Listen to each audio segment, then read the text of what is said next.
Bismillah, alhamdulillah, wassalatu wassalamu ala rasulillah, wa ala alihi wa ashabihi wa man walah wa ba'du. Qala al-musannifu hafidhullahu ta'ala fi kitabihi Al-Lu'lu al-Maknun fi siratin Nabi al-Ma'mun. Khuruju Tufaili radhiyallahu anhu ila qaumihi da'iyan ila al-Islam. Qala Tufailu radhiyallahu anhu fa kharajtu ila qaumi hatta idza kuntu bithaniyatin tutli'uni 'ala al-hadir wa kana nurun baina 'ainayni mithlu al-misbah qultu Allahumma fi ghairi wajhi inni akhsha an yadhunnu annaha muthlatun waqa'at fi wajhi li firaqi dinihim qala fatahawwala an-nuru fawaqa'a fi ra'si sawti قال فجعل الحاضر يتراءون ذلك النور في صوتي كالقنديل المعلق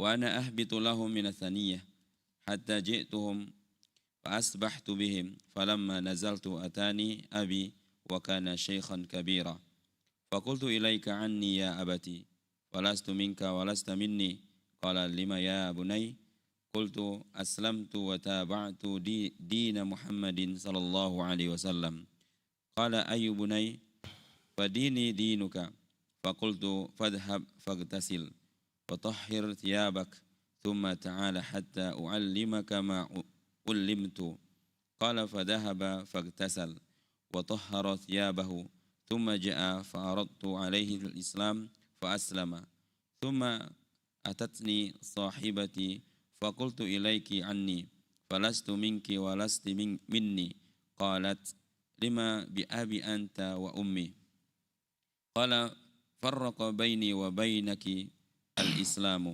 وتابعت دين محمد صلى الله عليه وسلم قالت فديني دينك قال فاذهبي واغتسلي فذهبت فاغتسلت ثم جاءت فعرضت عليها الإسلام فأسلمت.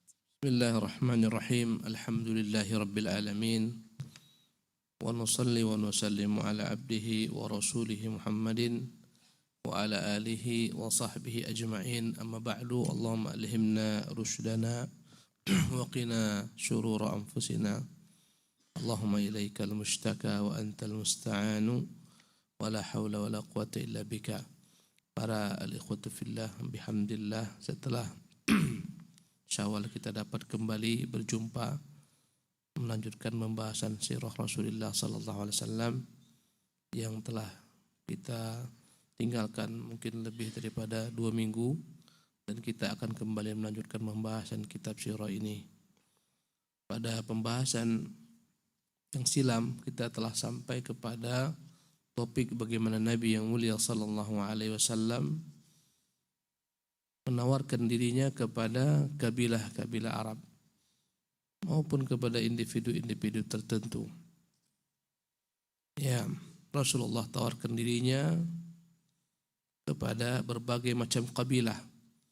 Ya, tersebut di antara kabilah yang Rasulullah SAW pernah tawarkan dirinya kepada mereka kabilah Hamadan. Ya, kabilah Abs Bani Amir bin Sa'sa'ah, dan kabilah-kabilah lainnya, kabilah Kindah, kabilah Bani Hanifah. Ya. Kemudian Rasulullah SAW juga menawarkan dirinya kepada orang-orang penting, tokoh-tokoh penting. Ya. Selain kepada kabilah-kabilah disebutkan, juga kepada kabilah Kalb, kabilah Bani Syaiban, kabilah Bani Muharib. Maka Rasulullah juga menawarkan Islam kepada beberapa orang tokoh-tokoh penting, sebagaimana Rasulullah tawarkan kepada Suwaid bin Samit, ya, kemudian Dimad bin Sa'labah, ya, kemudian sampailah kita kepada pembahasan Rasulullah menawarkan dirinya kepada At-Tufail bin Amr Ad-Dawsi, ya.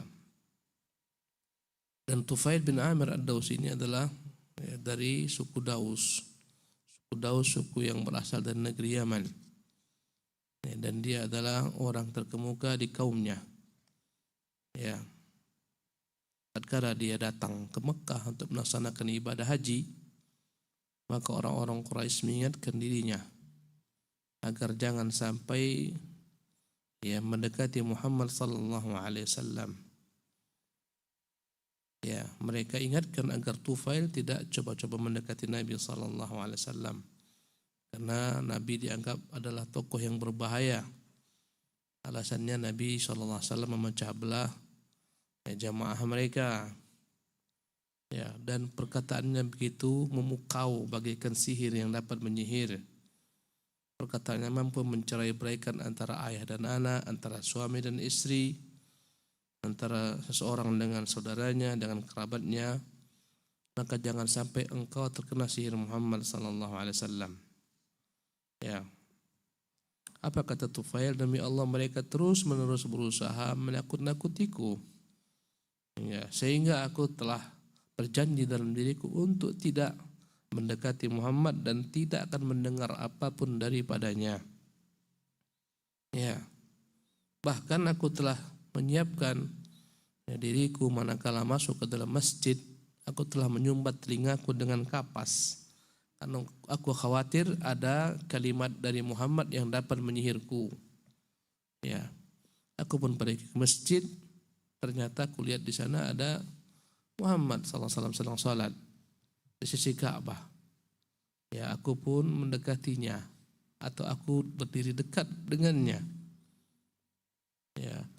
Maka aku pun mendengarkan perkataannya yang dia baca daripada Quran. Sungguh perkataannya begitu indahnya. Ya.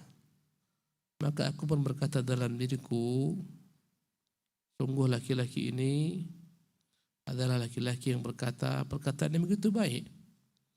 Ya. Aku adalah seorang penyair, aku tahu membedakan antara syair bukan dengan syair, dan ini bukan bagian daripada syair. Biarkan aku mendengar apa yang dia baca. Ya. Apabila yang dia baca itu baik, aku bisa mengikutinya. Andai kata buruk, aku pun meninggalkannya.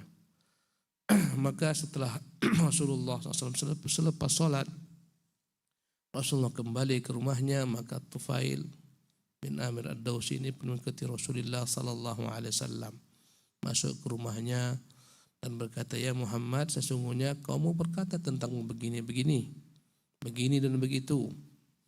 Ya, mereka menakut-nakutiku untuk berjumpa denganmu, sehingga aku telah menyumbat telingaku dengan kapas agar jangan mendengar perkataanmu.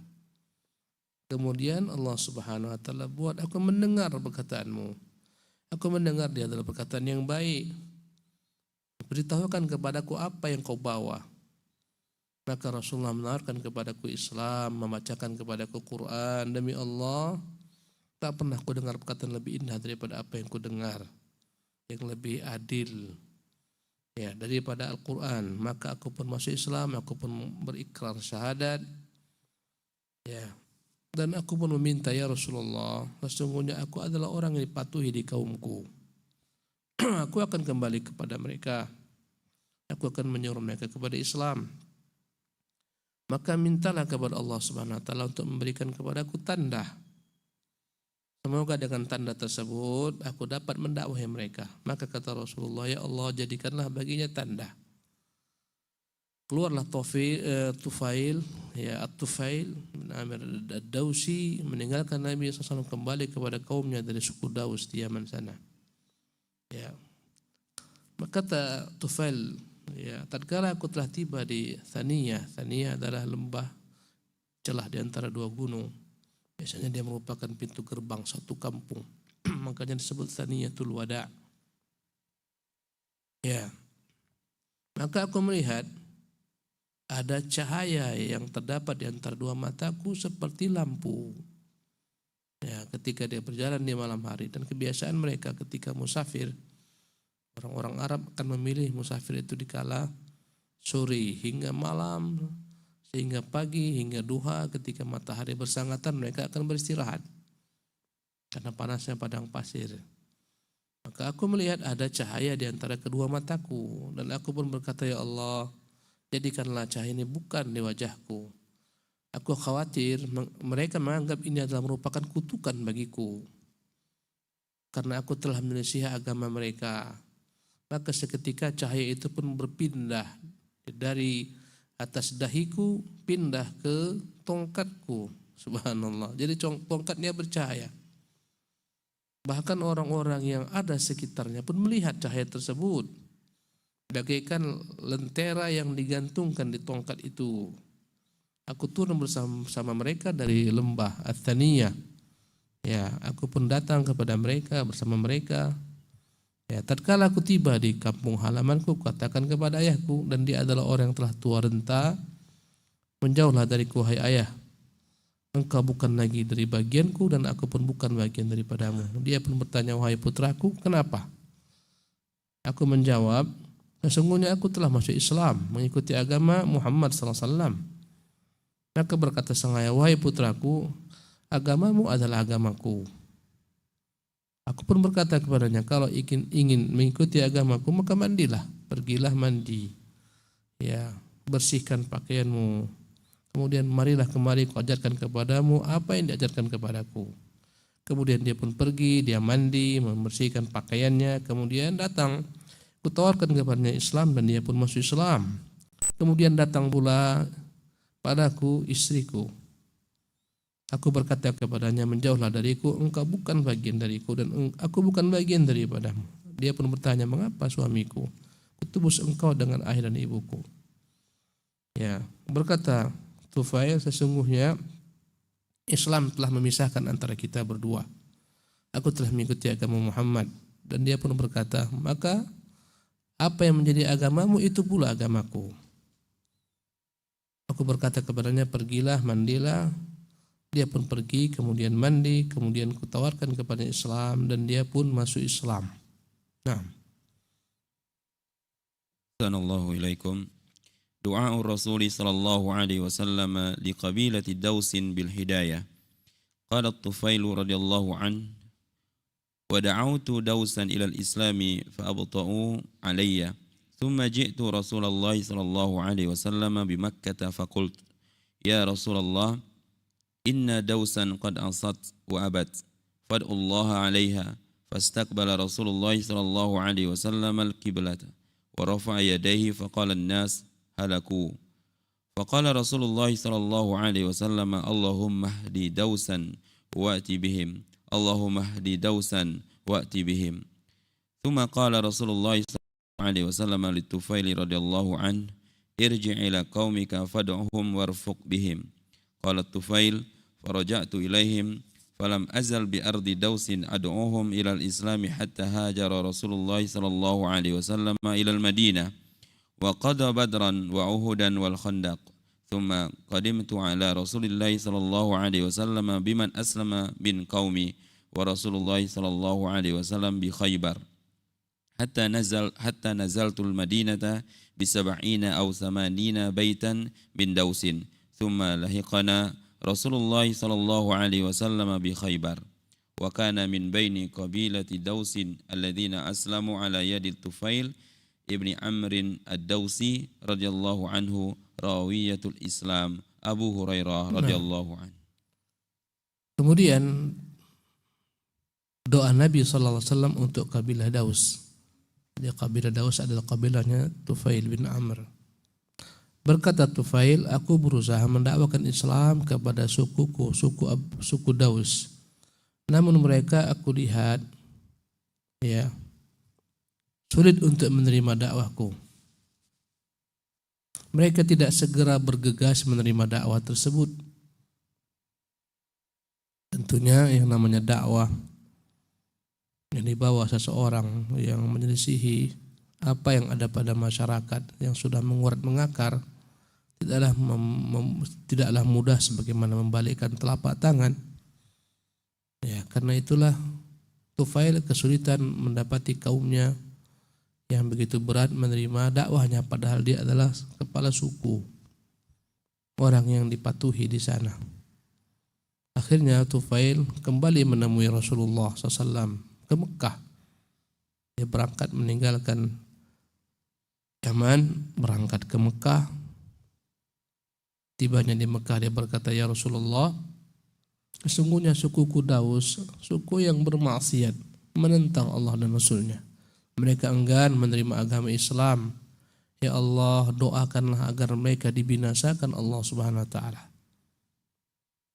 Maka Rasulullah menghadap kiblat Rasulullah mengangkat kedua tangannya, berkatalah orang-orang sekitar beliau, halaku, binasalah suku Daus. Ya, tatkala Nabi mengangkat kedua tangannya, Rasulullah berdoa, Allah mahdi Dausan wa'ti bihim, ya Allah berilah hidayah kepada suku Daus dan bawa mereka kepadaku. Allah mahdi Dausan wa'ti bihim, ya Allah berilah hidayah kepada Daus, bawalah mereka kepadaku. Ternyata Rasulullah tidak mendoakan baginya kebinasaan, tidak mendoakan kebinasaan kepada suku Daus, melainkan berdoa untuk mereka agar Allah beri mereka petunjuk. Ya, padahal yang diminta oleh At-Tufail agar Rasulullah membinasakan mereka karena mereka enggan menerima dakwah, dan ini menunjukkan dakwah membutuhkan kesabaran. Ya, maka Rasulullah SAW memang seorang Rasul yang diutus rahmatan lil alamin, rahmat bagi alam semesta.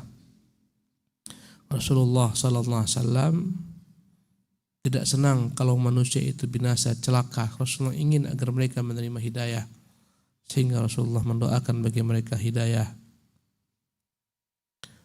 Ya, berkata Rasulullah SAW kepada Tufail, sekarang kembalilah engkau kepada kaummu dan dakwahilah mereka kembali dan berlemah lembutlah kepada mereka. Dan ini menunjukkan rahasia dakwah itu akan diterima manakala sang dai mendakwahkan apa yang dia bawa dengan lemah lembut, bukan dengan keras. Dan memang realita di lapangan banyak tokoh-tokoh yang mendakwahkan kesesatan, pemahaman-pemahaman yang menyimpang diterima di masyarakat karena mereka menyampaikannya dengan lemah lembut. Sebaliknya, tidak sedikit dakwah-dakwah yang benar hak tapi disampaikan dengan cara yang keras, membuat orang-orang menjauh daripada dakwah. Ya. Karena itulah dakwah ini butuh kelembutan, sebagaimana Nabi berpesan kepada Tufail, warfuq bihim, berlemah lembutlah dengan mereka. Ya. Dan Allah telah mengingatkan nabinya juga untuk berlemah lembut. Walau kunta faddan ghalidhal qalbi lam faddu min hawlik. Kalau sekiranya engkau keras, kasar hatimu, niscaya mereka akan menjauh daripadamu.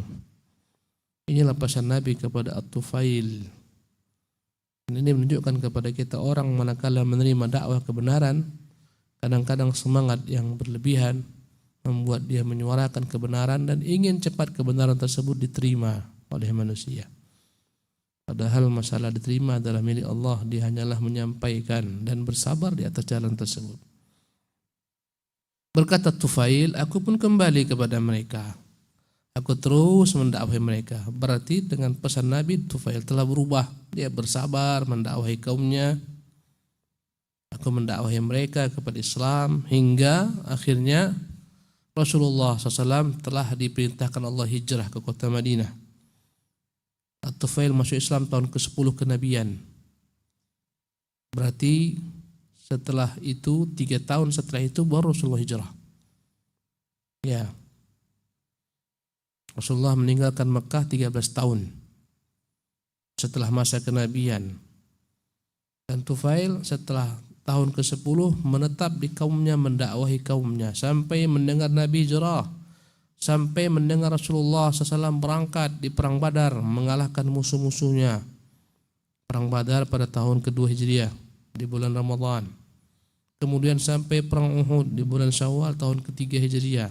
Sampai perang Khandaq tahun keempat Hijriah. Sampai akhirnya aku mendatangi Nabi SAW dengan seluruh orang-orang yang masuk Islam daripada kaumku.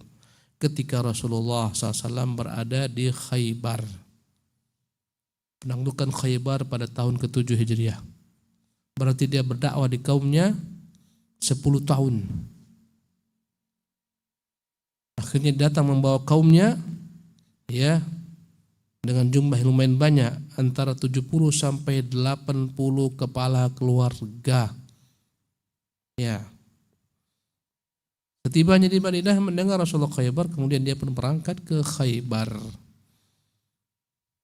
10 tahun berdakwah.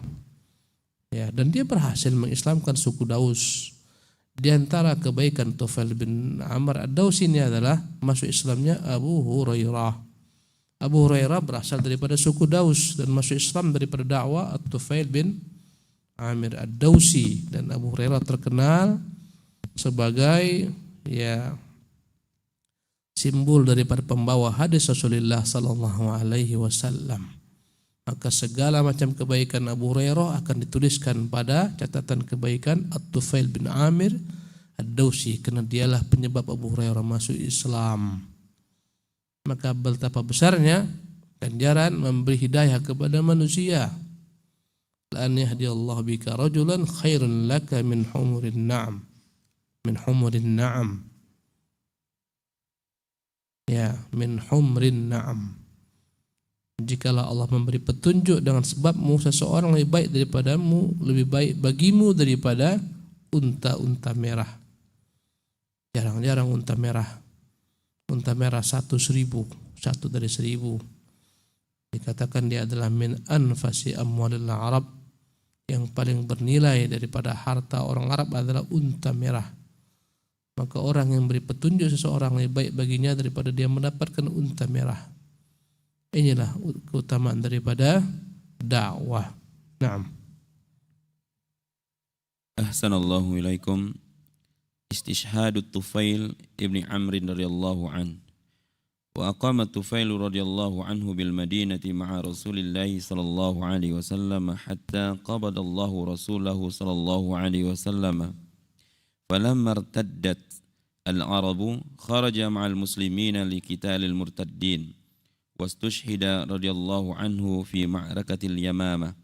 Wa qad ra'a ru'ya fil manami qabla ma'rakatil Yamamah.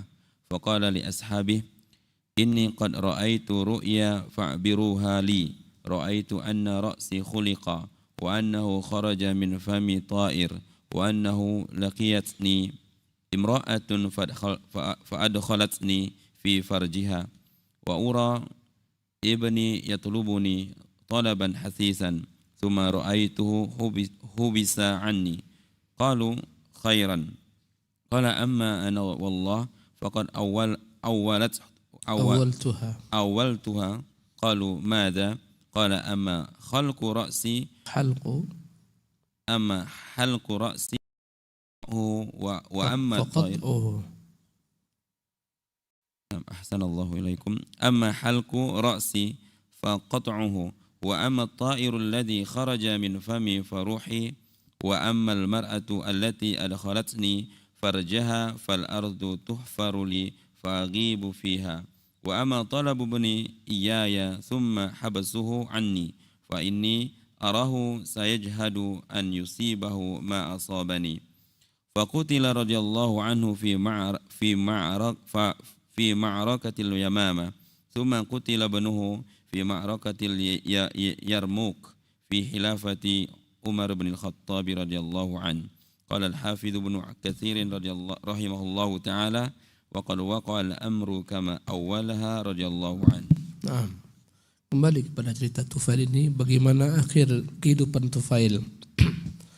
Bahwasanya Tufail di akhir kehidupannya adalah mati dalam keadaan berjihad di jalan Allah Subhanahu wa taala. Inilah menunjukkan kesungguhan Tufail dalam berdakwah dan berjuang untuk Islam. Sehingga akhirnya beliau terbunuh pada perang Yamamah. Maka At-Tufail bin Amir ad-Dausi tinggal di kota Madinah bersama Nabi yang mulia SAW sehingga Rasulullah SAW pun wafat. Rasulullah wafat di tahun ke-11 Hijriah. Setelah itu murtadlah bangsa Arab.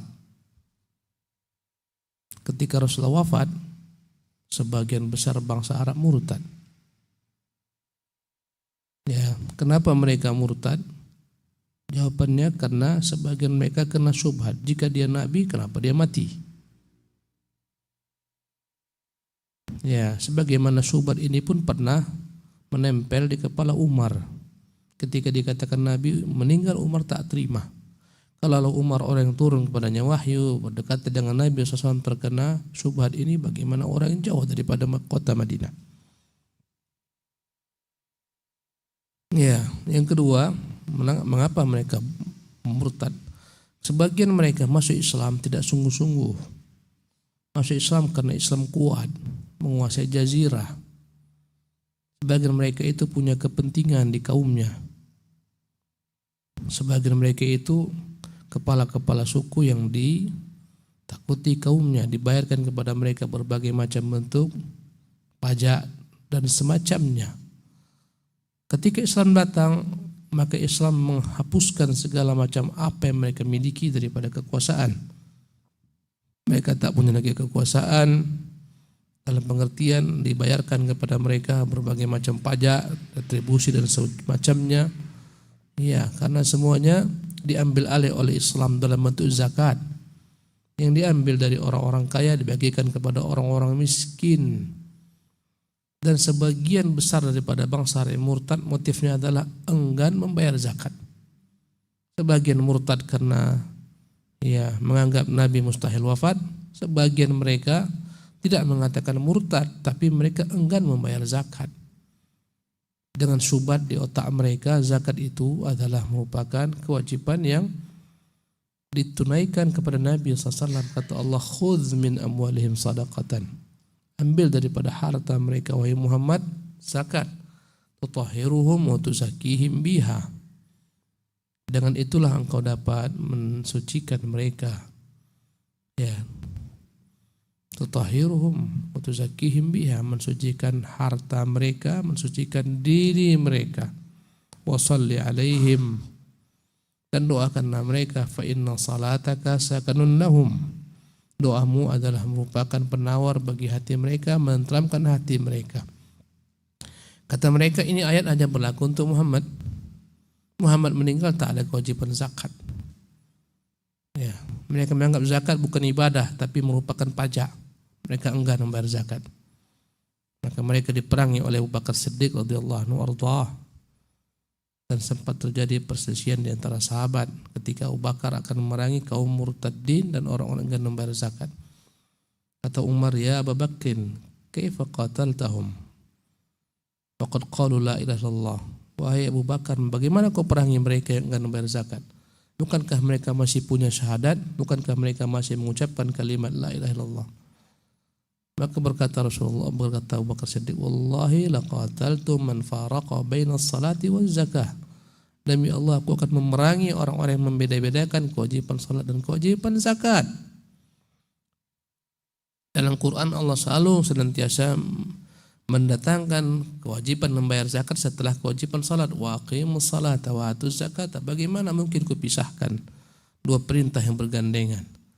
Demi Allah, sekiranya mereka enggan membayarkan kepadaku zakat walaupun hanya seutas tali, inakan atau iqalan, akan kuperangi mereka. Akhirnya sepakatlah mereka memerangi kaum murtadin dan memerangi orang-orang yang enggan membayar zakat. Ya, dan diantara yang diperangi mereka adalah orang-orang yang murtad dari Islam, mengaku menjadi pengikut nabi tertentu. Muncullah ketika itu nabi palsu di negeri Yamamah, muncul nabi palsu bernama Musailamah Al-Kadzab. Dan Musailamah ini sempat datang menemui Nabi SAW bersama Bani Hanifah, tapi dia tak turun dari untanya. Ya, seluruh kaumnya turun menemui Nabi SAW, dia tidak turun dari untanya. Nampak padanya kesombongan. Ya. Kemudian setelah dia tiba di kampung halamannya, dia menulis kepada Nabi SAW surat. Inilah surat dari Musailamah Rasulullah kepada Muhammad Rasulullah. Ya, Muhammad, sesungguhnya Allah telah mengikut sertakan aku dalam urusanmu ini. Maka hendaklah kita berbagi, sebagian bumi takluk untukmu, sebagian takluk untukku. Ya, maka Nabi SAW membalas surat Musailamah. Inilah surat dari Muhammad Rasulullah kepada Musailamah Al-Kadzab, sang pendusta. Sesungguhnya bumi bukan milikku dan bukan milikmu. Bumi ini adalah milik Allah. Dia akan berikan kepada siapa yang dikehendaki daripada hamba-hambanya, dan senantiasa kemenangan akan berpihak kepada orang-orang bertakwa. Jadi dia sudah menunjukkan kekufurannya ketika Rasulullah masih hidup. Tapi dia sayyidun muta', orang dipatuhi di kaumnya. Dan kaumnya begitu banyak jumlahnya, tunduk takluk kepadanya. Meski mereka tahu dia itu pendusta. Itulah fanatiknya manusia.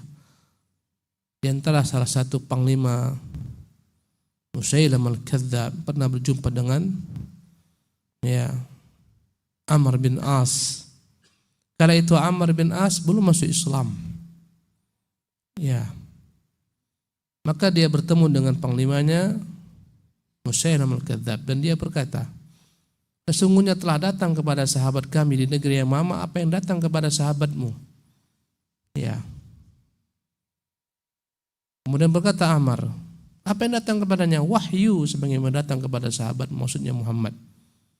Muhammad dari Quraisy dan mereka dari Bani Hanifah.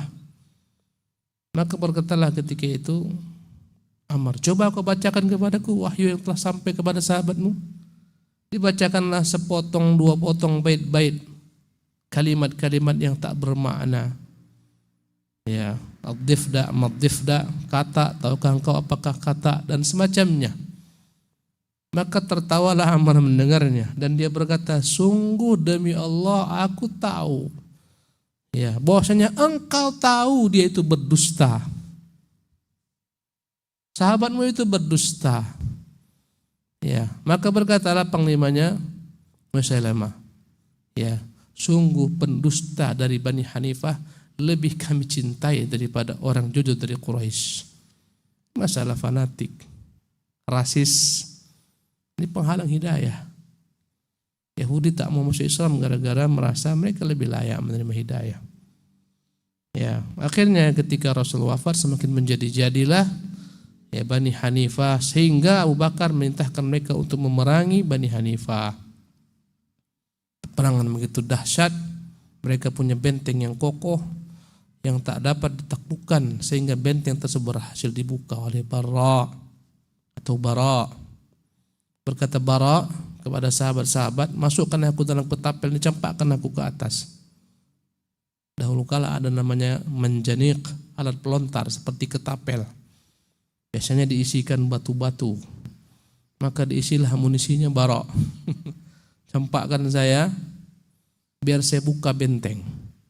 Bara dicampakkan, dia buka benteng, benteng terbuka pintunya, masuk kaum muslimin, barulah mereka kalah. Dan ketika itu banyak daripada para penghafal Quran yang terbunuh. Di antara yang terbunuh adalah Tufail ad-Dawsi.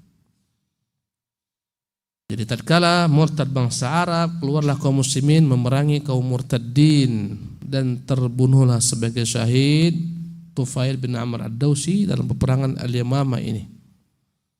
Dan dia telah bermimpi sebelumnya, sebelum terjadi peperangan Yamamah. Dia pernah berkata kepada sahabat-sahabatnya, aku bermimpi, tolong takwilkan mimpiku ini.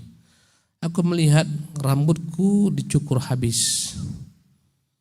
Dan aku melihat keluar dari mulutku burung. Dan aku berjumpa dengan seorang perempuan yang dia masukkan aku ke dalam kemaluannya. Dan kulihat anakku berusaha untuk mengejarku sebisanya, tetapi dia tertahan tak bisa menyusulku. Takwilkan mimpi ini, kata mereka, itu mimpi baik. Maka berkata Tufail, adapun aku mentakwilkannya demi Allah, sesungguhnya rambut yang dicukur menunjukkan kepalaku nanti akan dipotong. Adapun burung yang keluar dari mulutku menunjukkan rohku akan keluar binasa dari badanku, melepaskan badan. Adapun wanita yang masukkan aku ke dalam kemaluannya dialah bumi, kuburan. Aku akan dimasukkan ke dalam kubur.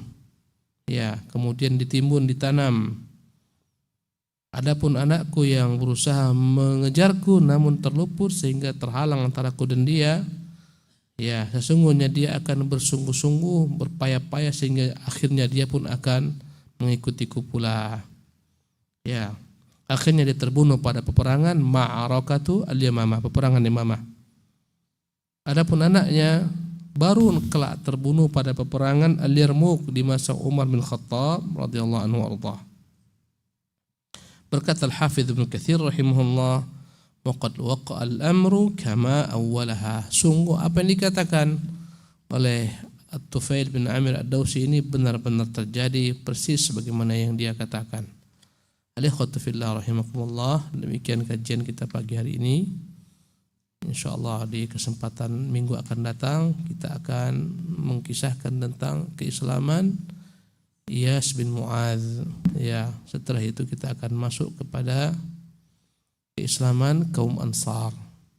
Wallahu ta'ala alam wa sallallahu wasallam wa barak ala abdihi wa rasulih Muhammad wa akhir da'wana alhamdulillahi rabbil alamin.